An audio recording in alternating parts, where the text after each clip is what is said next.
Охтууд маань үдэ будахтаа эхлээд биений өнгөтэй арсныхаа өнгө дагуу тэнэр тодорхой хэмжээнд цавхаа бодож өгвөл зүгээр юм. За энэ нь дээрээс нь тавих тэнийг маань илүү уусалтай болоход туслана. За тэгээд дээрээс нь нүдний цохноос байнга тоос ялгарч идэг. Тэрийг багасгаад нүдний бодолд илүү тогтцтой байдаг.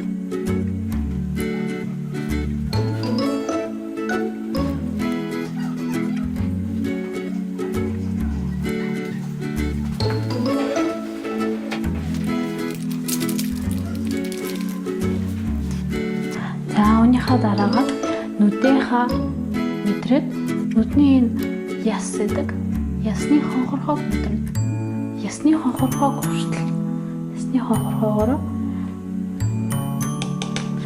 биений өнгнөөс баг зэргийн бор шаргал боронгийг уусгаж тавьчих.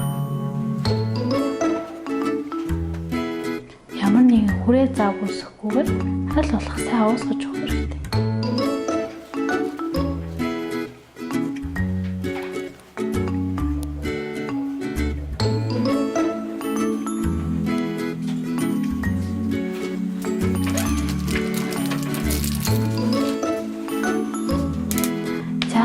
Дараа энэс арай бага зэрэг боронгийг яг нүднийхээ үндсэн цог давхрааныхаа нүдтэй хамгийн ойр хэсгээрээ уусгаж өгсөн өнгө хүртлээ тавина.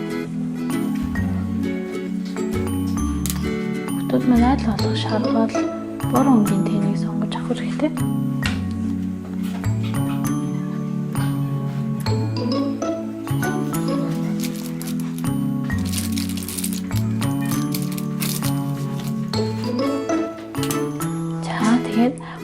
Давхраагаараа нүдтэйгээ хамгийн ойр тавьж өгсөн бор өнгөөр нүднийхаа доотлын захыг жоохон бодож өг. Маш хөнгө. Миний нүдийг илүү гоё татдагч илүү том харагддаг.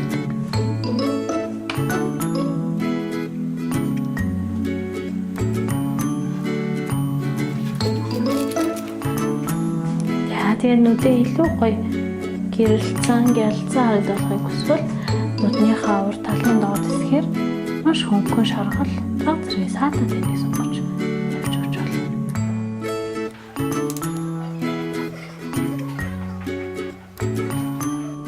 За энэ тэнээс дээд цохныхоо уртлын хэсгээр эсвэл голын хэсгээр нь гон тавьж өгч болно. Бүхэлдээ саатай тэнээр бас татгалзах хэрэгтэй.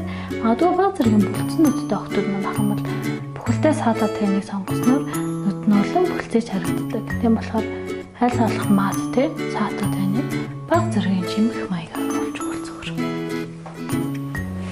За тэгээд аль болох маш будаагүй юм шиг гэрнээ нүдийг тодтогч харагдуулахын тулд зохио баг зэргийн дээш нургууд сормоосныхаа ургалтын хэсгийг харандаагаар аль эсвэл кремэн контрол хөнгөн бодож байна.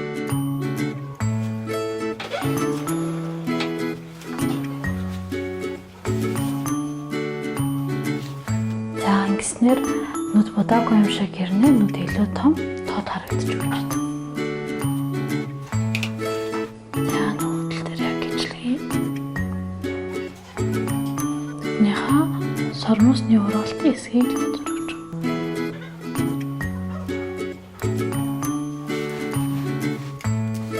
Дараагаар нь сормоосоо будахтаа сормоосныхаа доотлын сормоосоо эхэлж будна. За сормоосны доотлын сормоосоо будахтаа сормоосныхаа будгийн үзүүрээр будаж өгөх. Ингэж бутахаар хамар болгон дээр доороо маш ихээр хүрх гээд байдаг. Тэгэхээр аль болох үзүүрээр нь хөнгөн будаад өгч байна.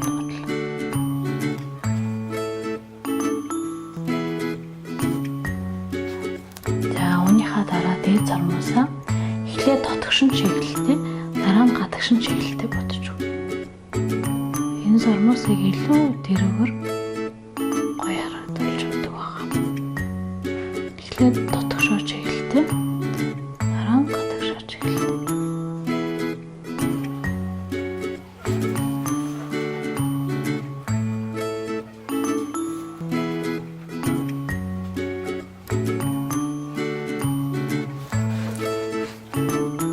ингээд маш будаагүй юм шиг хэрнээ гоё.